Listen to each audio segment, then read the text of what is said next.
When Home Becomes Hell, the House That Remembered. Chapter 1. The Welcome Home.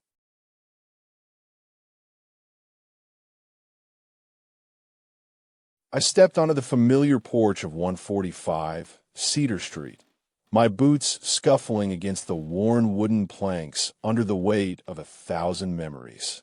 The house loomed before me, a behemoth of stone and wood that had witnessed my laughter, tears, and countless nights spent huddled within its embrace.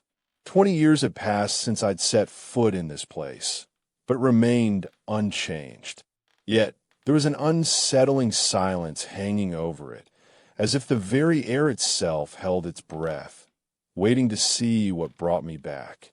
The once vibrant greenery of the lawn now wilted under the fading sunlight cast by autumn leaves, a reflection of my soul, barren and withered from the recent loss that had shattered my world. My mother's passing had left an abyss within me, and in her absence, I found solace only in this place. Her final request echoed through my mind like a promise. Return to Cedar Street when the time is right. I'd never fathomed what she meant, but today, as I stood before it with a suitcase by my side, I felt compelled to fulfill her wish. The rusted front door creaked open, announcing my presence with an eerie groan that resonated through the hollow corridors. Memories flooded back like riptides. The laughter around the kitchen table, my first steps on these same steps, and hushed conversations in the dead of night. As I entered, a chill swept down my spine, making me shiver beneath my jacket. The air was thick with an unfamiliar scent, musty and old books mingling together. A faint whisper seemed to dance at the edge of my consciousness, but vanished before I could pinpoint its origin. Inside, shadows danced across the walls like restless spirits. Dust coated every surface, a testament to time's disregard for this place. In the living room, the armchair where we used to sit during story nights was still there, an island from another era that now seemed foreign and outdated. My gaze settled on the faded photograph of my parents, their faces smiling at me with love, a snapshot of joy long gone. I took a deep breath, savoring the familiar scent of stale air that held both comfort and unease in equal measure. Strange noises echoed from upstairs, floorboards creaked, and someone called out, "Mom." For an instant, my heart raced with hope before reality slapped me back into the present. No one was here but me. The eerie quiet that filled the silent house was shattered by the slam of a door on the second floor. I hastened to investigate. In the bathroom upstairs, a shower curtain hung limp and sodden, clinging to the rod as if recently disturbed. The tub's porcelain gleamed with an unsettling purity, beckoning me to wash away the grime of my recent past. As I reached for it, a cold draft brushed against my skin, unnatural for this time of year or any autumn morning in our region. It carried with it whispers, too faint to decipher, but unmistakably human voices. Dread crept up my spine as the hairs on my neck bristled. My gaze roamed the empty space, yet I knew I wasn't alone. In the master bedroom, the familiar four-poster bed stood swathed in a layer of dust, its intricately carved headboard adorned with cobwebs. A gust swept through the room, extinguishing the sun's final rays as day turned to night. Shadows lengthened, stretching across the walls like grasping fingers. In the fading light, I noticed something else. Streaks of water on the floor that seemed to trail from behind the door and disappeared into thin air. My skin prickled with an inexplicable sense of unease. Every step felt monitored, as if a silent witness watched my every movement. After all these years, had it been waiting for me? In the darkness gathering outside the window pane, I saw something. A figure standing by the tree at the edge of our yard. A woman in a long, flowing gown, her face obscured by shadows. My heart galloped with fear and curiosity as I approached cautiously. The apparition vanished when I neared the glass, leaving behind only ripples on the dew that kissed leaves below. The rest of my days passed in an unending haze of grief, fragmented moments that blurred into one another. The house felt both a sanctuary and a prison. Some nights, sleep eluded me. Others brought unsettling dreams. Visions of water dripping from the faucet in the kitchen sink, or hearing muffled conversations. It was as if Cedar Street held its breath, waiting for the connection to resume. I couldn't shake off the feeling that every creaking floorboard or distant whisper spoke of her presence. My mother, alive again, if only in echoes, sharing stories from beyond life's veil. The thought both thrilled and terrified me. One night, the dream became reality. Water trickled from the faucet. A gentle hand reached for mine, guiding me through shadows into the heart of my youth. Laughter filled dinner tables, birthday candles casting flickering smiles on our faces, and hushed conversations in the dead hours between dusk and dawn. In the days that followed, I settled into an uneasy routine. Daylight hours passed with chores and reflections. Nights blurred into surreal experiences. The whispers intensified, morphing from murmurs to clear phrases. Get out while you still can, or Emily. Each night brought new revelations. My mother's voice called out in a melodic timbre I'd forgotten. In my dreams, she spoke of secrets hidden beneath the walls and rooms no human I'd seen. Shadows moved as if people scurried behind them.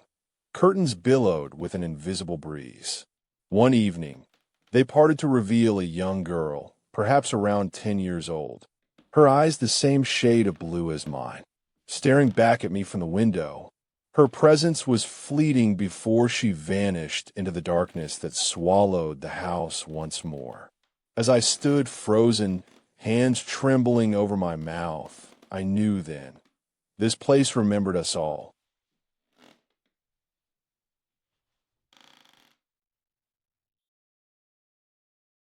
Chapter 2. The Whispering Walls.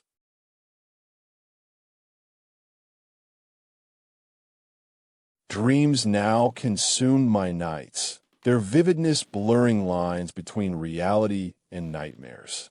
The silent house was alive, a living entity responding to emotions deep within me. In the morning's light, an unspoken pact had been made. I would uncover its mysteries or let them consume me whole. My research began in the attic room, where laughter once filled the space with a warm scent of freshly baked cookies. Amidst trunks and forgotten mementos, one caught my attention. A journal belonging to me, filled with stories she never told aloud. The ink had faded, but the tales within were vividly alive, capturing moments I'd long forgotten. Whispers in the night, shadowy figures glimpsing from corners, unexplained occurrences that frightened and enthralled us as children. It was then I realized I'd been a part of this house's living history, an unwitting participant in its secrets. Each night brought new events. The young girl reappeared at the window, beckoning with a small hand. One evening, she materialized behind me, her eyes black as coal. Emily, come. My heart pounded against my ribcage. I know you, I whispered, and to my surprise, it spoke back. A child's voice with a hint of sorrow. Mama came here for help. They took her from us both. It was then that I understood. This place had witnessed unimaginable pain. In the moonlight seeping through the attic's narrow windows, she led me through time and walls no adult had ventured to explore. A nursery with childlike drawings adorned on every surface, echoing laughter in a hallway where we'd once played hide and seek, a library that hummed with forgotten stories. One night, I stumbled upon a hidden door. The air grew thick as I pushed it open. Behind the panel lay runes not of this world, ancient artifacts and strange relics that seemed to draw light into themselves. Each artifact pulsed with an ethereal glow. Each told a piece of history I'd never known. A locket containing a photograph of a young mother, a journal scrawled by my great-grandmother in a language I couldn't decipher. Pages turned on their own, revealing tales both dark and beautiful. Stories of loss, love, and survival. And then there was the key, its weight substantial within my palm as it guided me upward into an attic room with a single chair beside the window. With each new discovery came visions of a woman I didn't recognize, in dreams or waking life. I heard her voice imploring someone named Eve to trust herself and find freedom from those who had held us captive for decades. The door that led outside was locked, but no longer in this world. The young girl whispered "run" in tandem with the wind's caress against my skin. In the night's stillness, I chose Eve over fear, stepping into the unknown. Dawn found me on a different shore, a vast forest swaying under moonlight, the water of a nearby river lapping at rocks below. Eve stood beside me, her form ethereal, reaching for my hand. Together we walked toward a distant light that pulsed with an otherworldly glow. As I descended from the attic for what felt like the first time in ages, voices drifted upward. Hushed conversations of women, their stories interwoven and layered over decades. Love found, lost, and rebirth. Unveiling this world's mysteries would require courage, but the young girl whispered my name with conviction. Emily. I could no longer escape what the house had shown me. The journey had begun.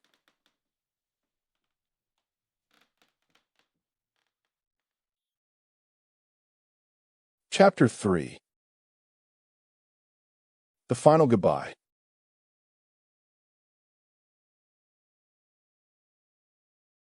A doorway led to an underground cave where whispers turned into a language I began to grasp. Tales of women like Eve and those who'd come before us, each leaving their mark on this house through love and desperation. They spoke of Euphemia, her daughter Sarah's fate, and Elspeth, whose child had been taken away by the night. Each story intertwined with my own, an unspoken connection forming between us in a symphony of sorrow and strength. One evening, as I descended into the hidden chamber once more, I found Eve waiting, now an adult. "You have your mother's eyes," she said, standing before me, her form solidifying into life's colors. Her skin was porcelain, hair silver. The shadows beneath her eyes spoke of a century-old pain. "Sarah," she called, and there she stood, hand outstretched. I grasped it, pulling her toward a chamber filled with relics, keys to hidden rooms that held the secrets we'd both yearned for. Together, we ventured into the heart of Cedar Street's mysteries. A room contained countless photographs, Sarah's in a locket, Elspeth scrawled pleas on pages that crackled like parchment, each one echoing the tales I'd heard. In this hidden sanctum, my mother spoke through Eve, offering solace in a truth long buried. The past still held us captive. It was time to confront the evil of yesteryear. The locket's metal warmed beneath my hand as I stepped into an underground river that flowed with water from both worlds. Here and beyond, currents washed over me until I stood before Sarah, her features a mirror image of those haunting the attic windows. "Eve," she called out, embracing me fiercely. In this subterranean world, we walked toward the house's heart, each memory strengthening my resolve to face what had been hidden for so long. The water carried our voices back home, guiding us through passages that only love and time could carve. Sarah's hands felt cold in mine as she led me to a door carved with an E, the first letter of both our names. The world above trembled as I opened it, revealing a room where my mother awaited, embracing both Eve and me. "I'm here for you," her voice whispered against the night sky. Secrets had been unearthed. Now came freedom or silence. A door materialized behind us. To the woman who'd haunted my dreams since childhood. Elspeth, in her youth, had forged a key that unlocked the truth we sought. Euphemia's fate. In this cave of whispers and echoes, I found solace, love that bridged generations. As I prepared to confront the horrors beneath our home's foundations, I knew I would not be alone. There is no end,